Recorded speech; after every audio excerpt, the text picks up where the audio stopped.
Welcome to Tune Into Wellness podcast. I am your host, registered nurse and holistic wellness nurse coach, Jewelene Meacham. This podcast is designed to share inspiring stories, provide you with useful resources, and to empower you to live vibrantly. Following a diagnosis of metastatic breast cancer, I committed to supporting wellness for those facing cancer and chronic illnesses. But we don't have to wait for a health crisis to find wellness. Wherever you are in your journey, tune in each week for the best conversations from experts and industry leaders to inspire us to live our most vibrant life now.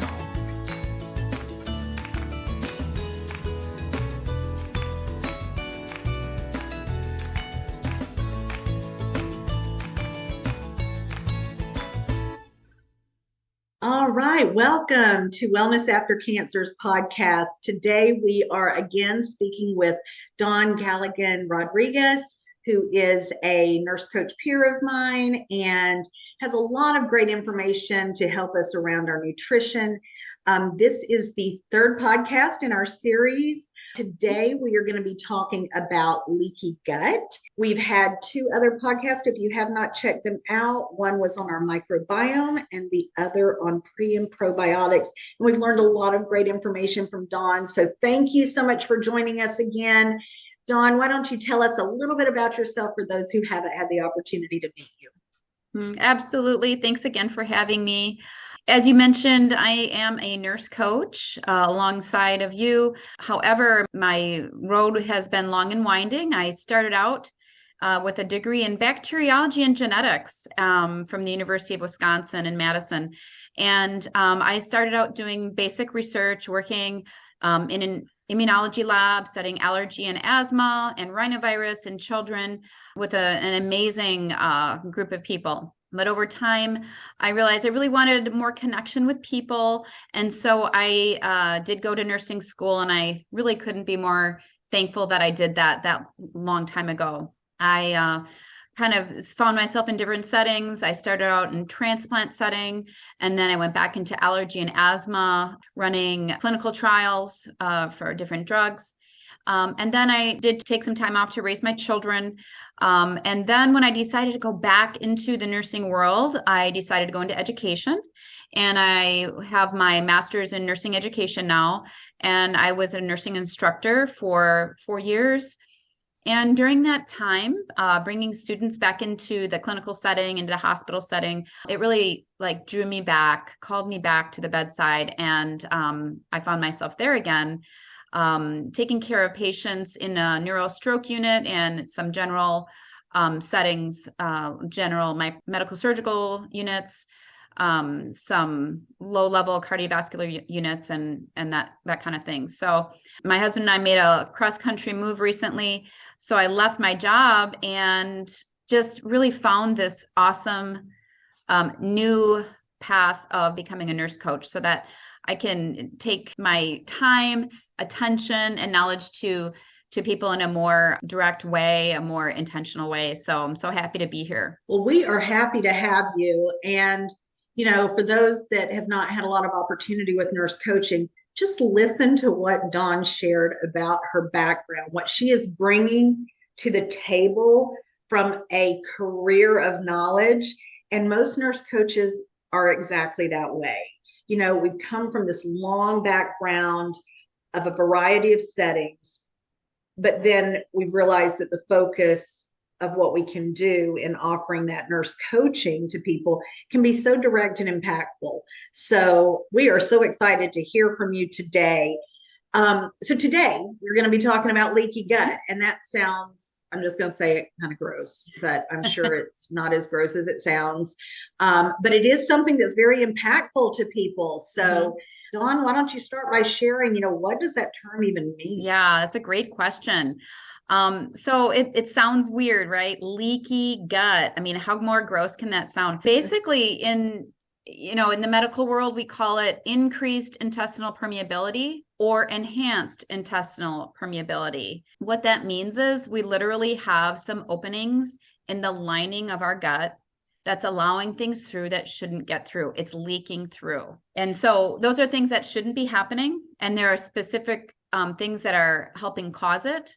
And then there are certain things that we can do to help reverse it. Well, I have to say that when I was preparing questions for this segment, because I'm not that experienced in leaky gut, it was interesting to me to find that our gut that does so much work in our body. I mean, it moves everything through that we eat. It absorbs, it releases, there's just so much going on. We've got this whole microbiome there, right? Now we know we've got a whole colony of stuff going on there. And I think the thing that caught me was that the cellular, when you talk about permeability and the fact that you could get a leaky gut, I think I read somewhere that we're only one cell thick. It's like very thin. Like when I heard that, I was like, that's crazy. Yeah. One cell. Absolutely. I guess we can get leaky. Yes, absolutely. So the lining, think about, as I've mentioned before, our GI tract starts in our mouth, ends in our anus. And basically, if you take a camera or something and you go down through the entire tract, you can think of it as the external of our body. So we're bringing things into our body, but it's really the outside of our body. And so that lining of the gut, like you said, is only one cell thick. It really is. So that's only one layer.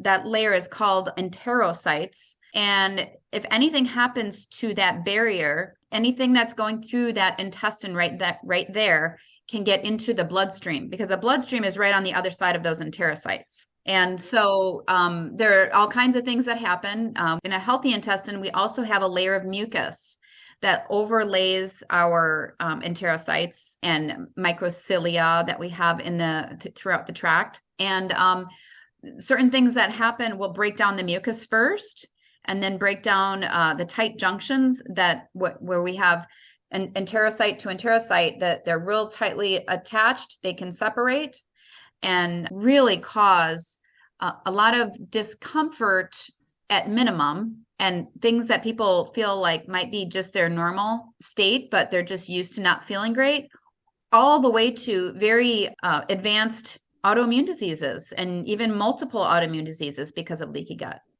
Yeah, so I think this is something for people to take note of. We've said before, 60 to 70% of our immune system is located in our gut. We have this extremely important system that has a fairly thin barrier between where things should stay and where things might go. We have this mucus lining and this bacteria that's supposed to be in our gut to help protect that, one cell layer. And we've learned over the last couple of podcasts how important it is to get or maintain a healthy gut. But when you don't, as you just said, how many autoimmune diseases do we hear about now? I don't know when it started, but now we've got a lot that have been recognized. And I think you're right. People have probably lived for a long time feeling not great, but that is their normal, not realizing that there could be a way to alter this just by getting a healthier gut. Absolutely. Yeah. There are something like between 80 and 100 documented autoimmune diseases now. And just to mention a few, the big ones that we think of are like rheumatoid arthritis, psoriasis, Hashimoto's, thyroiditis are some big ones and very common. And a lot of practitioners are addressing these exact illnesses through helping the gut heal up. When we think about really advanced disease or illness, it can take a long time to reverse that, to heal yourself and to go back. And maybe it's never a complete reversal, but we can improve our symptoms a lot and feel, let's say, if you could feel 50% better, would you? Absolutely. But at the minimum, the people are having discomfort like bloating, feeling gassy, having constipation or diarrhea. These are just things that we think are normal in our normal life now because of the way we eat and the way we've treated our gut for so many years. And there's really great ways to actually realize that you don't have to feel that way. That's great. So, what are some things that we can do to help our gut be strong or reverse as much as we can of leaky gut? As we've alluded to in previous episodes, we really need to eliminate processed foods and flood the diet with whole, natural, real foods. That in itself is going to go a long way to helping a healthy balance of bacteria. When we get an imbalance of bacteria, there are certain ones that will potentiate a leaky gut. So, for example, if anybody's ever heard of gram-negative bacteria, that is one. We have gram-positive and gram-negative. And gram-negative bacteria do have something called lipopolysaccharides, or we can call them LPS for short. And what they will do is they will actually, they're a toxin in themselves, and they help the body secrete something called zonulin. Okay. Zonulin has been shown to help separate those tight junctions. So that's causing those separations. So we do know that some harmful bacteria are actually getting this ball rolling. What kinds of things can we do to avoid that? Overconsumption of alcohol has shown leaning of gram-negative bacteria in the gut. So that's one. If someone's a habitual drinker, you might very well be on your way to leaky gut. And then, of course, all of the dietary recommendations that we've mentioned in our previous sessions to really balance that microbiome. It's going to help either keep your gut healthy or help reverse it back to a healthy state. There are quite a few great recommendations for supplements and nutrients to really support the healing process. And we can go into those if you'd like. Yes, please do. Please do. So there's quite a few things that we can do to kind of supplement our way back to gut health, like tight junctions coming back together. We do want to enhance those good bacteria in our gut. And some of the big names that we always hear about are like lactobacillus and bifidobacterium. You're going to see those in all of your yogurts. And then also in a really good probiotic supplement that you can find. Okay. That's going to help seed back some good bacteria that you really need. That is going, when it's fed properly, remember, it's giving those short chain fatty acids into the lumen of our gut. That's actually nourishing our own intestinal tract. It helps us repair our own cells and to give it energy. Another thing is eating healthy things, like some supplements are quercetin, zinc, some berberine, marshmallow root, aloe vera, slippery root. All of these things can help soothe and heal the gut. And two really important ones would be digestive enzymes would be a great one, because what happens is when we don't have the healthy mix of bacteria in our gut that are supposed to make those digestive enzymes so that we can digest the soluble fiber. When we don't have those enzymes, it's sort of like we're just, what's happening? The chicken before the egg, right? What can we do to get the ball rolling in the right direction? Well, the digestive enzyme can be a bridge to give us those digestive enzymes exogenously through a capsule. And so we're able to digest properly while we're building up the population again. And then alongside of that, we have something that we can take called L-glutamine, and it's super nourishing for the intestinal cells. And again, it helps maintain and repair those actual cells. And another thing that's really amazing is that we have the first line of immunity in our gut is an antibody, and it's called IgA, but it's secretory. So it's kind of just floating around along the mucous membrane, the mucus layer there. When we're under a lot of stress or we're taking, too much bad food or medication, we don't produce a lot of secretory IgA. So what happens? We don't have that first line of immunity in our gut. So those things aren't attached. The antibodies attack foreign substances, attract our immune system to take them out so that we don't get sick from them. Imagine this. We have a leaky gut and we don't have secretory IgA to flag those foreign substances or bacteria or viruses or parasites or fungi. those things get right through, or undigested food get right through into the bloodstream. And it's just sort of a cascade effect that causes a ton more problems down the road. Wow. Wow. That's pretty visual. Thank you for that. Wow. We need to get a healthy gut. Yeah. And so what you mentioned earlier about autoimmune disease. So how does that happen? What actually goes on to create an autoimmune response that we are not wanting?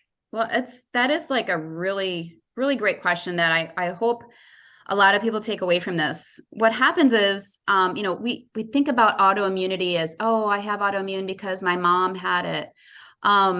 Really, what most of our diseases happen to us because we have a gene that gives us maybe a little bit higher chance of getting it, but almost all of these genes are affected by our environment, and we can either have them turn on or off. So in the event of an autoimmune disease, for example, let's say you have the leaky gut, right? You're eating things that either undigested food particles get through and into your bloodstream, or maybe pathogens of some sort, and your body starts to react in the bloodstream to these things, right? Like I mentioned antibodies earlier, we make antibodies against foreign things. Well, I can give an example of rheumatic fever, okay? Rheumatic fever is something that can happen, an autoimmune disease, after getting a strep throat, okay? Strep throat presents an antigen to the body that we make antibodies to. And it just so happens that this antigen, if this immune response goes unchecked, this antigen actually almost looks like, to the body, like our heart valves. And so what happens is the antibodies that were built up against that foreign invader are now also erroneously recognizing the heart valves as foreign.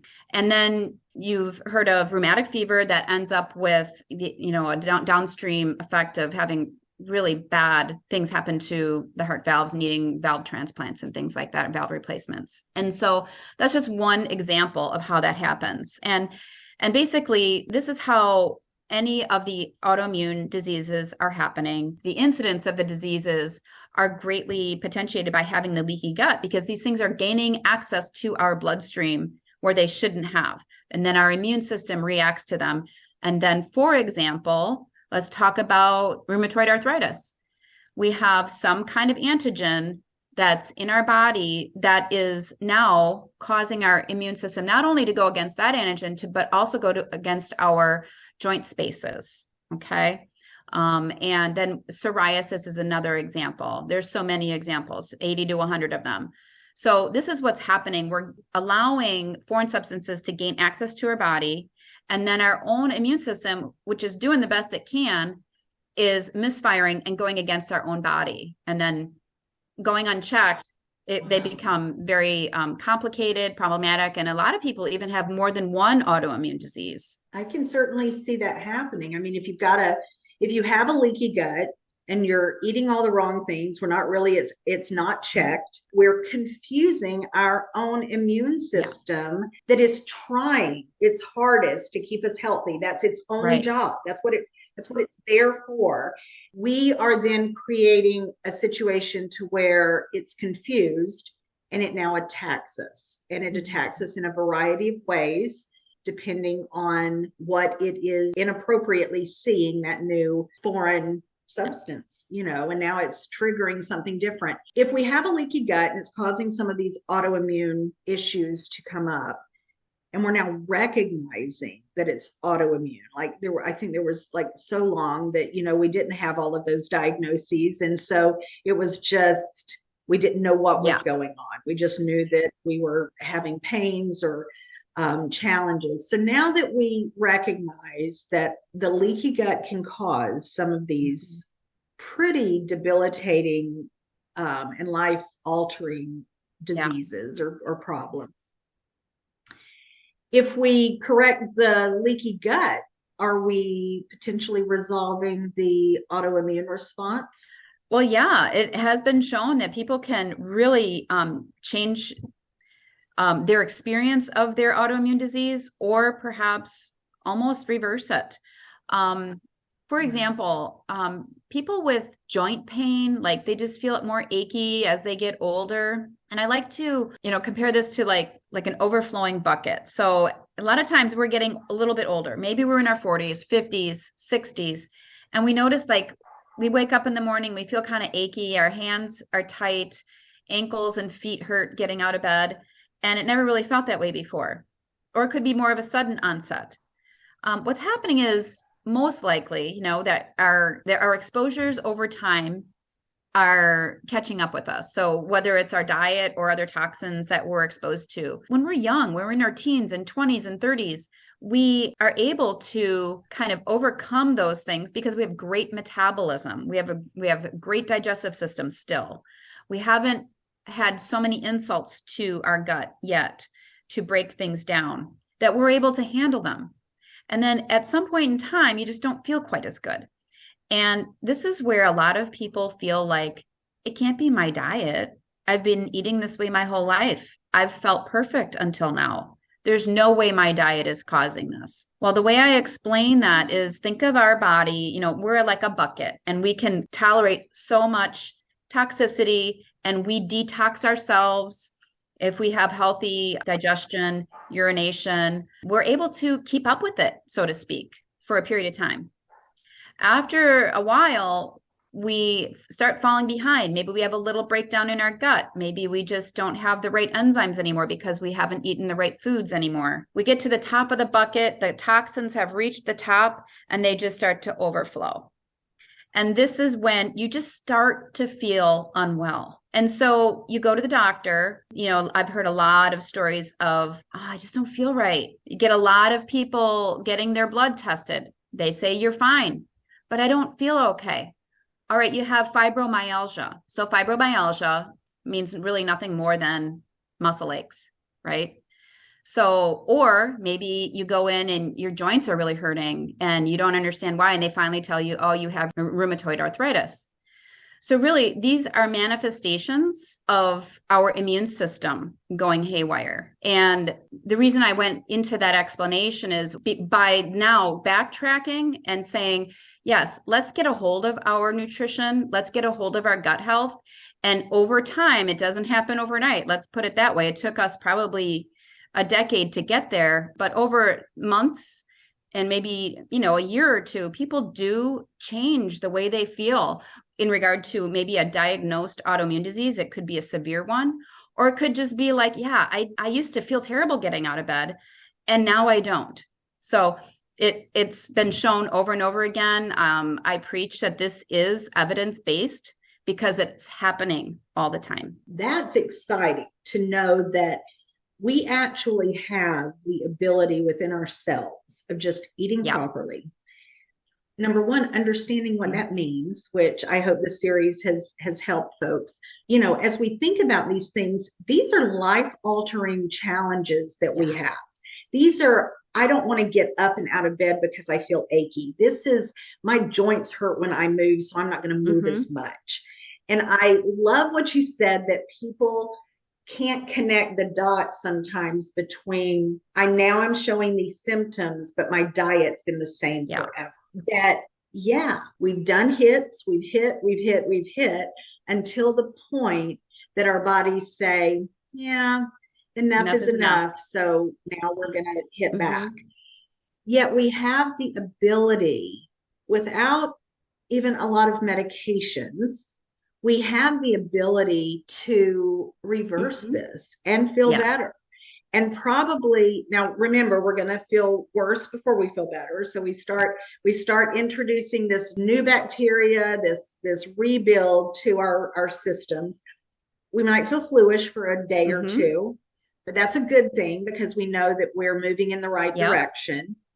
And then every day after that, we're getting better and better. It may take months. It may take years to overcome things, but that doesn't mean that you're having to wait to the end of that journey to get benefits. You're getting benefits right along. They're just improving along the way. And how exciting is that something as impactful as, I don't want to get out of bed, can be altered by eating whole organic foods and taking care of our gut. Absolutely. I couldn't agree more. I would like to emphasize that, yeah, these are things that are going to take some time. This is going to take at least 4 to 8 weeks. You may start feeling better within 2 weeks if you do, a severe sounds awful, but like an intense elimination diet, because there may be certain foods that are really causing you distress. So in those cases, you might start feeling like a lot better right away. But if it's really more a systemic thing, you're going to change the course of inflammation and decrease it over time. And it's going to take a little while before you reap the benefits. But I'd always like to remind people that time is going to go by anyway. Your 2 months are going to go by. And do you want to feel better at the end of that 2 months? Or do you want to feel the same? So you know what? We're in control. 100%. We are in control of our health. We just have to take action, take appropriate action. What about superfoods? Are there superfoods that we can eat or take in that can make a bigger impact than others? Yes. So one of the things I've mentioned in the past sessions, one of them is bone broth. That is super nutritious for someone really like, I would recommend everybody, whether you have leaky gut or gut problems with your gut or not, it's continuous nutrients for your enterocytes. Okay. And then also eating things like fermented vegetables, like sauerkraut, and kimchi is another one. We are looking for a lot of good soluble fibers. Those are going to nourish our bacteria in the microbiome, which then create things that nourish our intestines themselves. What about things like ginger and cinnamon? I've heard those are really good for our health overall. Is that something that contributes to our gut, or turmeric? Absolutely. Like yeah. that. There's a lot of different spices and herbs that we can find in the literature that really, really help with inflammation and other immune processes. Turmeric is a big one. It really helps with even joint pain. It's a specific one for joint pain. And, the specific mechanism of action I can't speak to right now, but there's just a plethora of things that we can be taking. That's awesome. One of the things that can feel overwhelming with that is I hope that as we've gone through this, everyone has a better understanding of the impact of what we're putting into our bodies and the opportunities that we have to change that, and to then ultimately change how we feel and how we thrive. But when you go into a health food store and you see that superfood sign and you go to the wall of options, it can feel overwhelming. Yes. So don't get overwhelmed. Learn pieces at a time. Ask questions. The big thing is taking steps towards being in a healthier space. And it sounds like, Dawn, our gut is a huge factor in our overall well-being. It really is.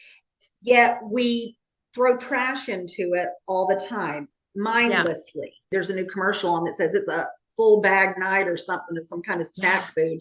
It's a full bag day or whatever. And I'm thinking, well, yeah, we sometimes do that. We just pull out that chip bag or that popcorn bag or whatever it is, and we just mindlessly put food in that is taking the place of those healthy foods. Even if it's not bad, it's taking the place of you being hungry for those healthier 100%. Is what I would like to emphasize that, we, over the past maybe 50 years or so, 40, 50 years, when processed foods came to the forefront, and the convenience foods that just flooded our marketplaces, they were almost looked at like a miracle, right? Because they were so easy and delicious. And unfortunately, it's done a huge disservice to us. And I like to always emphasize that this was the environment that we perhaps grew up in. And it's really no fault of our own that we developed those habits. It has a lot to do with our big food companies. And that's a whole nother podcast.